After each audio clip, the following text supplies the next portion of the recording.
안녕하세요. 크립토튜브입니다. 이번 시간에는 올해 말까지 상승세가 이어질 것이다.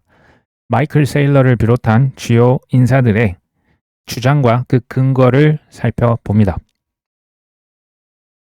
지난번에 제롬 파월 연준 의장이 공개 발언에서 이런 얘기를 했어요. 많은 측면에서 현재 미국의 주식은 고평가로 보인다. 그 이후에 이제 특히 어제 미국의 주식과 코인이 하락세를 보였죠. 제 오후반 선생님, 제 동생이 이제 특히 9월 달에서도 9월 마지막 주가 이제 주식 같은 거 이제 분기 마감도 있고 여러 면에서 좀 하락세가 가장 심했다. 근데 9월 달 잘 나가는 듯 하더니 결국 이 통계가 좀 더 이제 맞아 떨어지지 않았나라는 생각은 듭니다. 근데 저 같은 긍정론자들은 어떻게 보냐? 9월 달이 떨어지면 떨어질수록 10월 달에 업터보 올라갈 수 있는 확률은 더 높아지는 게 아니냐. 이건 저희 지극히 개인적인 생각입니다. 단기적인 미래를 맞추는 분들 전 조심하라고 얘기를 드렸고요. 하지만 제가 확신하는 거는 뭐냐. 코인 투자는 1년 내내 우울한 투자입니다. 그게 정상이에요. 마지막 일주일을 위해서 365일 중에서 358일 우울한 게 코인 투자예요. 그만큼 쉽지 않은 투자고요. 마지막의 환희는 그만큼 더 클 겁니다. 시장 주도권이 다시 현물 ETF로 간다. 기업의 DAT는 시들시들하고 있다. 그러니까 코인을 자꾸 이제 디지털 애셋 트레저리, 이제 사내 보유금으로 잔뜩 쟁여놔서 주가가 1000%, 2000%, 3000%. 이게 이렇게 지금 알트코인이 조정을 겪을 때는 재미없겠죠. 하지만 ETF 쪽으로 다시 자금이 많이 들어가고 있다. 주로 비트와이더가 되겠죠. 장기적으로 봤을 때는 블록체인 기술이 채택이 더 많아지고 있고 법정 화폐는 누군가 계속 찍어내겠죠. 그러니까 비트코인이 각광받으면서 가격 상승이 이어질 것이다. 지금 보면 이게 너무나 당연하게 들립니다. 근데 5년 전에도 그랬을까요? 좀 더 가면 10년 전에도 그랬을까요? 사실 상상도 못했던 일들이 지금 너무 많이 벌어지고 있습니다. 저는 이제 투자 교육 방송이기 때문에 대다수의 투자자들과 반대로 간다고 하는 것이 얼마나 힘들고 얼마나 귀한 일이냐.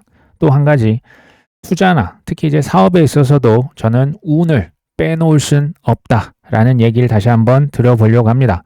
개인적으로 겪었던 일을 좀 얘기를 드려보려고 합니다. 2019년도였던 걸로 제가 기억을 해요. 억만장자. 이제 저와 같이 비트코인 컨퍼런스, 3D 프린팅 컨퍼런스를 했던 그 미국의 회장님이 있어요.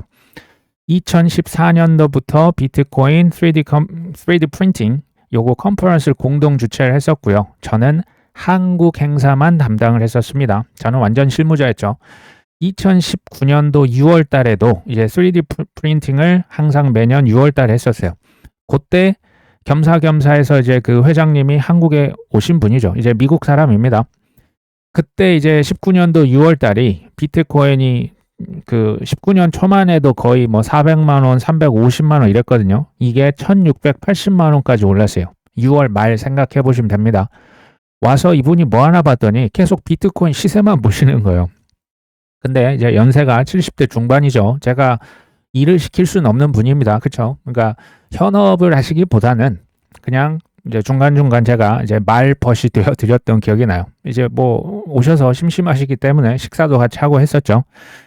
이분이 코인데스크라고 하는 현재는 세계 1위 언론사입니다. 여기에 얽힌 실화가 있어요. 뭐냐? 코인데스크는 현재 주인은 블리시라고 하는 거래소로 바뀌었습니다. 근데 그 전에 주인은 우리가 잘 알고 있는 베리 실버트가 이끄는 DCG 그룹이었어요. 이게 2013년 11월 달 블리시 거래소가 인수를 했었는데 그 전에 DCG 그룹이 인수하기 전에 주인이 이 제가 얘기 드린 억만장자 회장님이 될 뻔했던 거예요.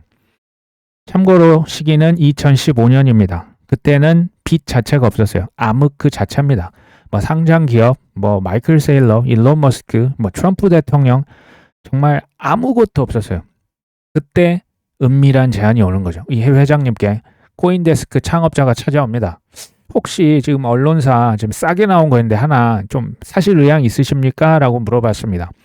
그때 2억에서 한 3억 원 정도면 이 지금 전체 언론사를 다 넘기겠다는 거예요. 헐값이라도 지금 팔아서 본인이 너무 힘들기 때문에 더 깎아드려요? 뭐 1억 더 깎아드려 이런 느낌이었어요. 아무도 관심이 없고 정말 그 뭐 쓰레기 중에 이런 그러니까 쓰레기를 더 모으는 격이죠. 이런 느낌이었다는 걸 제가 얘기를 드리려고 하는 거예요.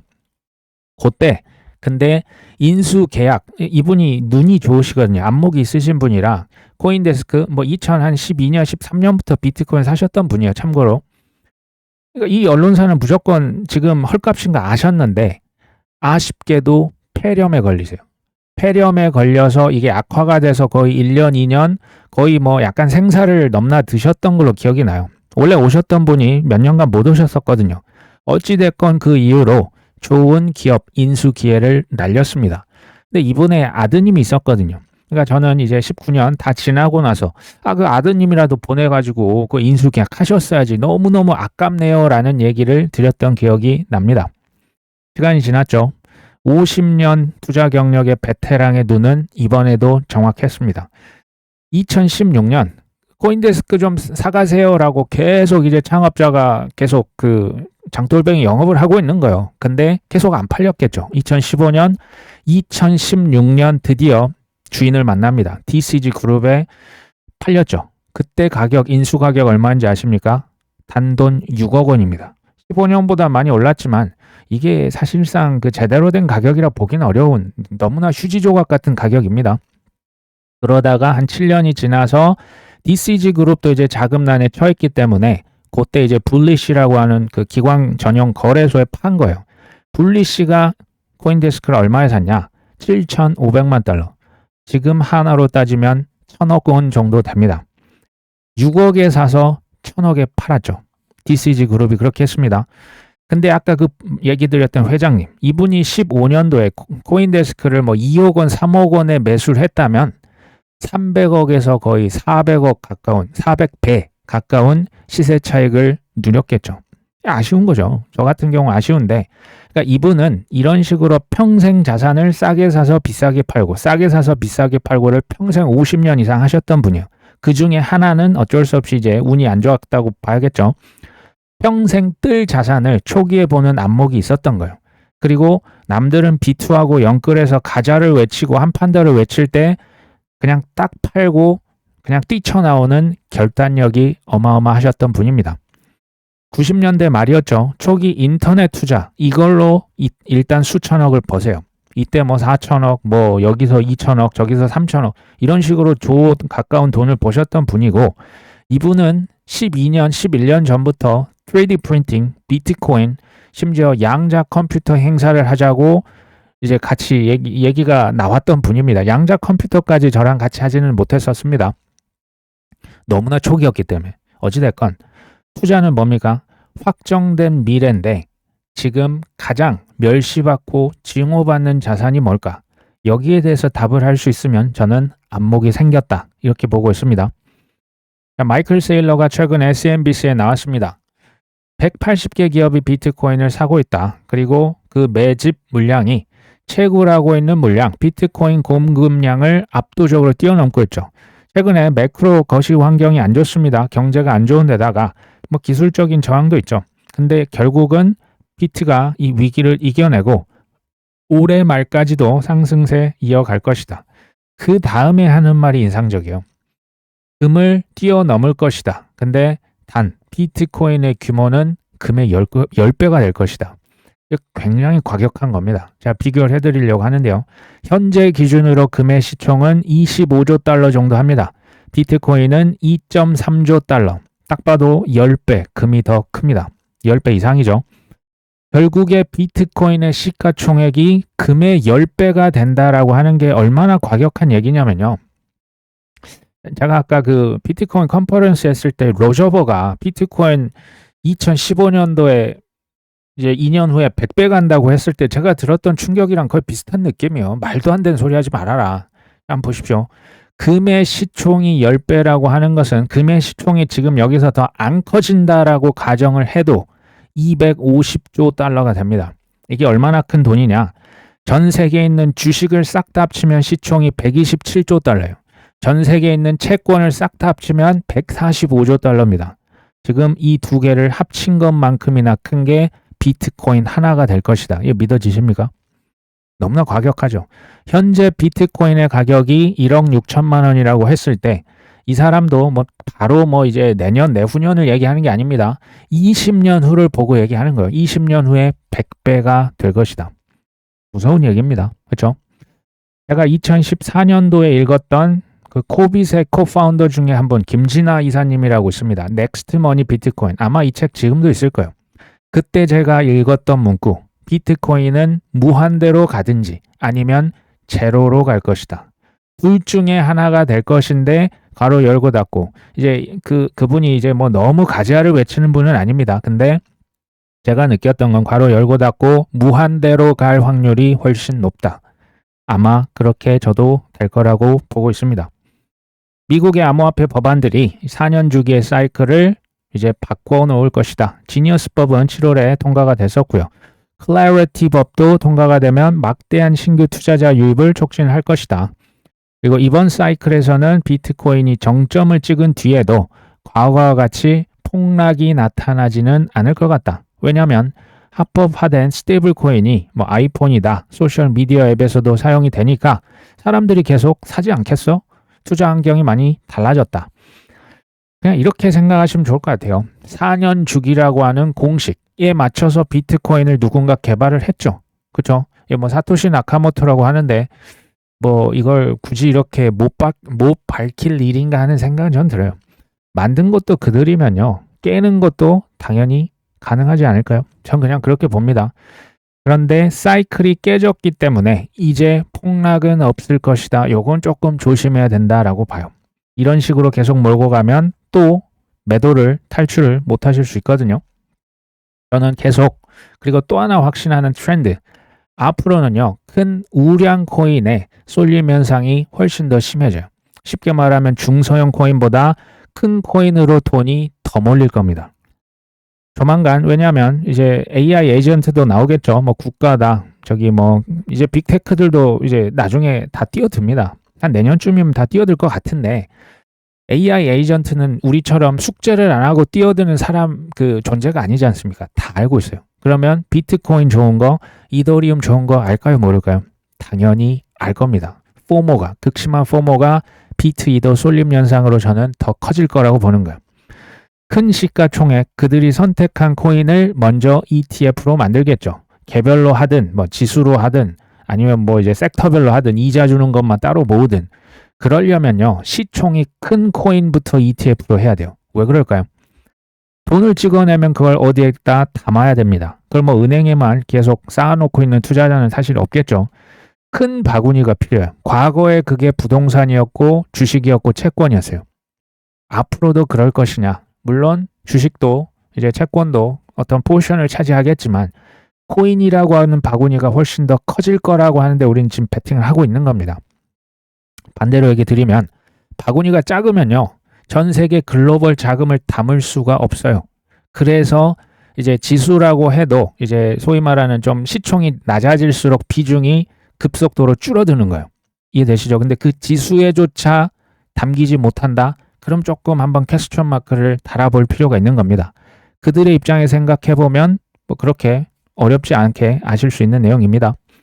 솔 스트래티지가 있어요. 캐나다 토론토에 있는 회사고요. 솔라나를 계속 사재기를 하고 있습니다. 39만 개 들고 있다고 하네요. 그들의 우선순위가 있었어요. 처음에는 무슨 알트는 알트, 비트만 킹왕짱이지. 이거 잊으시면 안 돼요. 원래는 비트 올리였습니다. 그 전에는 비트도 사기다 했죠. 어쨌든 비트, 그 다음에 갑자기 올해 6월 말부터 이더리움으로 돌아섰던 거 기억하십니까? 그 다음에 XRP, 솔라나, 뭐 에이다, 도지코인, 아발란체, 스위 등등등 이게 갑자기 막 늘어나는 거죠. 이게 시총 순인 거예요. 그러니까 바구니로 다시 설명을 드리면 큰 바구니부터 채우고 그 다음에 더 작은 바구니, 그 다음 바구니, 그 다음 바구니 물이 위에서부터 낙수효과로 신을 떨어지는 거예요.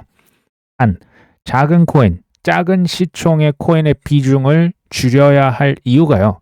물이 적게 오거나 아예 안 올 수도 있어요. 아까 제가 얘기 드렸죠. 위쪽에서 다 이렇게 돈이 몰려버리니까 예전 같은 17년 같은 낙수 효과가 저는 안 올 수도 있다라고 보는 거예요. 오긴 올 겁니다. 근데 적게 오겠죠. 물론 나는 이 코인의 개발 초창기부터 내가 뭐 참여를 해서 뭐 예를 들면 ICO를 했다. 이러면 얘기는 달라지지만 우리 같은 일반 투자자들이 이제 뭐 비상장 주식을 사거나 쉽지는 않겠죠. 우리나라 이제 코스피 얘긴데요. 4천 뭐 코스피 지수 간다고 달라질 게 없다. 개인 계좌는 이미 박탈감 장세다. 이게 무슨 내용인가 저는 사실 국내 주식을 잘 하진 않습니다. 근데 상승 종목보다 하락 종목이 2배가 넘는다. 신고가의 역설이다. 1200포인트가 지금 코스피가 올랐는데 지금 계좌는 그대로다. 뭐 이제 4000이 되고 5000이 돼봤자 별거 없다. 지금 이 얘기가 왜 나오냐면요. 코스피 지수가 신고가를 찍은 건 맞죠. 근데 대부분의 개미는 여전히 마이너스를 헤매고 있는 거예요. 지수가 오를수록 커지는 박탈감이 점차 이게 더 커진다는 거예요. 상대적인 박탈감이 되겠죠. 상승하는 종목을 세봤더니 814개, 하락 종목은 1689개, 하락이 2배가 많은 거예요. 이 얘기가 뭔 얘기냐면요. 코인이랑 지금 똑같이 한번 얘기를 드려봅니다. 비트코인은 신고가를 예전부터 경신했습니다. 이더리움, 뭐 바이낸스 코인, 그 다음 또 뭐 있습니까? 솔라나, 신고가들 하나씩 라지캡들이 좀 경신하고 있는데 중소형 코인들 들고 있는 분들은 지금 시무룩한 것과 지금 똑같은 거 아닙니까? 생각해 봐야 된다는 거예요. 이게요, 어떤 뭐 특정 지역에서만, 특정 산업에서만 심화되고 있는 게 아니에요. 하다못해 저기 뭐 식당, 카페, 맛집 이런 데도 잘 되는 데만 엄청나게 사람들 줄 서 있고요. 안 되는 데는 뭐 오피스텔에 정말 막 그 계속 폐업하고 있으시잖아요. 코인도 저는 예외가 아닐 거라고 보고 있습니다. 폭풍 전야를 맞은 비트코인 조만간 큰 방향성이 나올 것이다. 비트코인의 내재 변동성이 지금 최저치로 떨어졌다. 가격이 지금 재미가 없고 변동도 굉장히 줄었다. 근데 그 이후에 과거에 보니까 비트가 한 29,000에서 12만 4천 달러로 325% 급등하기 전과 비슷한 것 같다. 왜냐하면 지금 또 거래소의 비트코인 잔고가 뭐 굉장히 적더라. MVRV 뭐 이거 이제 실현 가치 대비 시가총액도 좀 중립이다. 뭐 이제 뭐 과매수도 아니고 과매도도 아니고 적정하다 이거죠. 선물 펀딩 비율도 안정적이다. 파생 상품에서도 뭐 이렇게 큰 과열은 없는 것 같다. 요약하면요. 지금 시장이 큰 변동성을 앞두고 에너지를 축적하고 있음을 시사한다. 다만 위쪽일지 아래쪽일지 모르겠다 이런 얘기입니다. 저 같은 경우는 아마도 우상향을 하고 있지 할 것이다 라고 보는 거죠.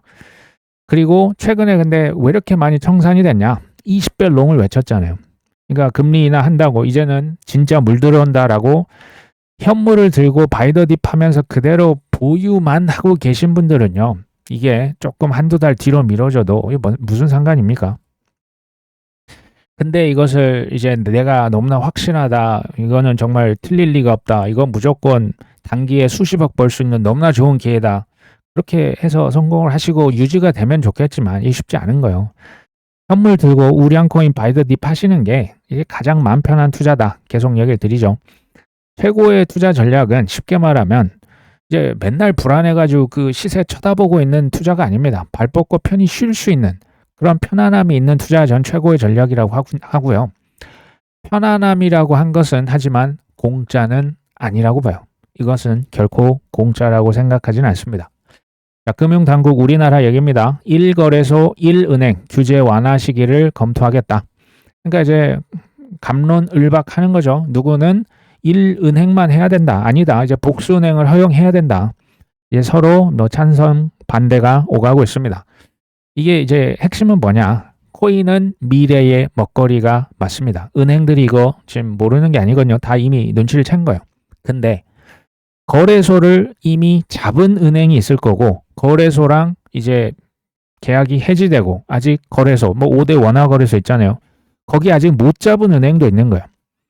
그러면 이 서로 이제 그 알력 다툼이 있는 거죠. 야, 나도 할 수 있게 해줘. 왜 너만 하니? 이렇게 되는 거예요. 은행 입장에서. 아마도 저는 나중에는 1거래소, 뭐 2은행, 3은행 이런 식으로 풀리지 않을까 하는 그냥 뭐 예측을 해봅니다.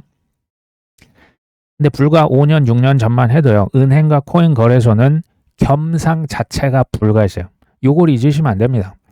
코인 거래소를 거의 잡상인 취급했어요. 거래소는 유흥업소랑 동일입니다. 이거 뭐 벤처 그 신고도 안 돼가지고 어려움 많이 겪으셨던 대표님 제가 많이 봤거든요. 원화 5대 거래소는 지금은 귀한 몸이 됐습니다. 은행 쪽에서 혹시 좀 나랑도 같이 좀 해주시면 안 될까요? 라고 몸을 굽혔다는 자체가 이건 기적과 같은 일입니다. 그만큼 콧대가 높았던 은행이 몸을 바짝 낮추고 있죠. 알트코인의 시즌은 여전히 유효하다. 헬릭, 제버그라고 하는 사람이네요. 비트코인을 제외한 암호화폐의 시총과 비트코인을 비교하는 이제 어더스 대비 비트코인 차트가 주요 저항선을 돌파해서 강세 추세로 돌아섰다. 0.14를 돌파하면 최고 0.66까지 상승할 수 있다. 자, 아더스, 그러니까 비트코인 대비한 아더스 차트는 이제 비트코인 대비한 알트코인 차트라 보시면 돼요. 그러니까 코인 시총에서 탑 10을 뺀 게 아더스입니다. 그러니까 이제 그 알트코인을 비트로 나눴을 때 이 비중이 최근에 바닥을 찍은 것으로 보입니다. 그러니까 알트가 많이 찌그러져 있었다 이렇게 보시면 됩니다. 이 차트를 한번 제가 찾아봤는데 현재 0.136 정도 기록을 하고 있어요. 요거 이제 바닥 찍고 이제 올라가고 있거든요. 0.14를 돌파하면 0.66까지 상승할 것이다. 근데 기존의 최고점이 0.49입니다. 0.66이면요. 기존 최고점을 경신해서 알트코인이 비트코인 대비해서 더 오를 것이다 라고 베팅을 하고 있는 사람인 겁니다. 과거에 이렇게 지금 이 차트가 올랐었던 때가 언제였냐? 당연히 2017년도 이제 상승, 이때 알트가 비트 대비해서 엄청 올랐고요. 2021년도 마찬가지였습니다. 저의 어떤 추정컨대 탐욕의 사이클, 탐욕은 비트를 선호할까요? 저 밑에 있는 작은 알트코인을 선호할까요? 당연히 이제 중소형으로 내려가는 걸 선호할 겁니다. 제가 봤을 때는 아직 라지 캡으로도 제대로 유동성이 넘어오지 않았다라는 생각이 들거든요. 아직 제대로 전 시작이 안 됐다. 여전히 안 됐다라고 보고 있어요. 이것과 사실은 뭐 똑같은 데칼코만이라 보시면 돼요. 그 반대라 보시면 되는데 비트코인 도미넌스 차트입니다. 현재 58.6%를 기록하고 있습니다. 물론 저기 누구니까 벤저민 코엔 같은 사람은 이 지금 비트코인 도미넌스가 10월 달에 60% 이상으로 다시 오를 것이다 라고 얘기한 사람도 있어요. 그러니까 정확한 그 시점은 저도 모릅니다. 근데 분명한 것은 2017년도 불장이라고 했을 때 비트코인 도미넌스가 어마어마하게 폭락합니다. 2021년도도 마찬가지예요. 도미넌스가 이제 이전에 대비해서는 좀 적지만 어쨌든 많이 떨어졌죠. 이게 아마도 25년도, 26년도 불장이 되지 않겠냐라고 보고 있는 겁니다. 근데 정확히 보면 불장을 지금 시작할까 말까 좀 이따 할까 지금 할까 지금 이러고 있어요. 왔다 갔다 애매하게 움직이고 있는 거죠. 근데 여전히 저 같은 경우 여전히 비트도 오릅니다. 오해하시면 안 돼요. 비트도 오를 거예요. 2억도 되고 뭐 3억도 되리라고 보고 있지만 비트코인 대비한 라지 캡들은 여전히 더는 상대적으로 더 저평가 받고 있다는 생각이 듭니다. 더 중요한 것은 어차피 오를 거라면 우리가 예술적으로 매도를 하는 시점, 요 결단이 굉장히 중요하다고 봐요. 코인베이스 앱 순위를 계속 얘기를 드리고 있지만 뭐 이게 여전히 280인가요? 뭐 계속 저 바깥에서 놀고 있고요. 특정 코인의 RSI, 거래량을 좀 같이 보시면 좋습니다. RSI는 주봉 혹은 월봉, 좀 장기로 보시면 좋고요. ISM 지수 여전히 50 이하입니다. 이게 최소 뭐 55, 뭐 58, 뭐 많으면 60까지도 이제 넘어줘야 되지 않을까. 비트코인 도미넌스도 지금 대략 58.6인데요. 최소 50%한 초중반까지는 와줘야 되지 않을까라고 보고 있어요. 최소. 그리고 이제 그것보다 이제 50% 밑으로 떨어질 수도 있겠다라는 이제 이건 좀 시간이 걸리겠죠. 자, 테더는 200억 달러의 투자금을 유치를 하고요. 이번 테더의 기업 가치를 5천억 달러. 어마어마하네요. 600조가 넘어갑니다. 이거는 이제 테더에서 자금을 유치하고 이제 고평가가 되고 있다는 것은 코인의 시장 유동성에 있어서 굉장히 긍정적이다라고 보시면 됩니다. 미국의 상품 선물 거래위원회 있죠. CFTC. 여기에서 파생 상품 시장에서 스테이블 코인을 담보로 사용할 수 있다고 밝혔습니다. 이건 뭐냐? 그러니까 도박장에 판돈, 이제 담보로 잡아줄 것을 지금 늘리고 있는 거예요. 무슨 얘기입니까? 시장에 더 물이 많이 들어올 것이라고 하는 것을 은연중에 암시하고 있습니다. 코인 담보로 심지어 지금 미국에서 부동산 사는 것까지 지금 이제 허용할 기세죠. 미국의 SEC에서 이제 generic listing이라고 해서 새로운 포괄적인 상장, 뭐 저기 옵션 선물 거래소에서 이제 그들이 지정한 뭐 CBO이다, 뭐 CME 같은 거래소, 코인베이스에서 6개월간 선물 거래가 됐다면 자동으로 ETF 한 75일이었습니까? 며칠 지나면 자동으로 승인된다. 그러니까 밑에 해시덱스 같은 경우도 기존에 있었던 비트코인과 이더리움이 담겨져 있는 인덱스 펀드가 있는데 여기에 이 기준 충족하는, 예를 들면 XRP, 솔라나 이 지금 기존의 펀드에 콕 그냥 더 담을 수 있게 허용해달라. 당신들이 이 기준 바꾼 거 아니냐. 이런 지금 요청이 쇄도하고 있죠. 유동성과 규제 완화가 만날 때, 이거 아는 거죠. 기업들은 물 들어올 때 노를 아주 세차게 저을 준비를 하고 있다라고 보여집니다. 연준의 비공식 대변인 있죠. 이제 그 월스트리트의 기자입니다. 이 사람이 얘기하면 뭐 거의 맞다 보시면 돼요. 파월 연준 의장이 지난주 금리 인하에도 불구하고 여전히 현재 금리가 다소 긴축적이다라고 평가했다. 그러니까 인플레이션과 노동시장의 둔화 둘 다 위험 요소로 보는데 어찌됐건 굳이 둘 중에 하나를 따지자면 올해 안에 추가로 금리 인하를 할 여지가 열려 있다라고 얘기를 해줬습니다. 금리 인하하고 돈 찍으면 업토버 되고 뭐 4분기 연말 연초 오르는 거 이거 혹시 모르시는 분 있습니까? 다 알죠. 그러면 저는 이렇게 질문하는 거죠. 왜 일반인들이 투자로 성공하기는 그토록 어렵고 왜 그렇게 극소수만 큰 수익을 가져갈 수 있는 것일까? 정답은 순조롭게 진행이 되지 않습니다. 순조롭게 그냥 탁탁탁 알아서 되면 뭐 이제 헷갈릴 일이 없고 뭐 이렇게 우리의 믿음이 시험 받는 일도 없죠. 근데 우리의 의지와 우리의 인내를 꺾는 일들이 계속해서 자고 일어나면 수시로 발생을 합니다. 올랐다 떨어졌다. 오를 것 같으면 떨어지고 내릴 것 같으면 다시 오르고 쉽지가 않습니다. SEC에서 암호화폐 서비스 신속 출시를 지원 사격하겠다. 혁신 면제. 그러니까 웬만하면 일단 론칭하는 거예요. 이제 기존 규제, 뭐 과도하게 부담스러웠던 요건을 피할 수 있는 새로운 어떤 혁신을 면제하는 뭐 이런 그 제도를 시행하겠다. 근데 여기 보시면 by December입니다. 12월까지 시행해 줄게. 이런 호재에도 불구하고 또 미뤄졌네. 또 12월, 이젠 또 12월이야. 이거 이러다 또 내년 가겠네. 라고 하시는 분들이 나올 거야, 안 나올 거야? 당연히 전 나올 거라고 봐요. 9월 30일 아마 제 동생도 이 이슈는 다룰 거라 보는데요. 암호화폐 시장 구조 법안 표결이 사실상 무산됐습니다. 클래리티법 있죠. 이거 표결 원래 9월 30일 날 한다고 했는데 이게 뒤로 미뤄진 거예요. 민주당에서 아직 뭐 피드백 자체가 안 나오면 이게 당연히 표결을 할 수는 없겠죠.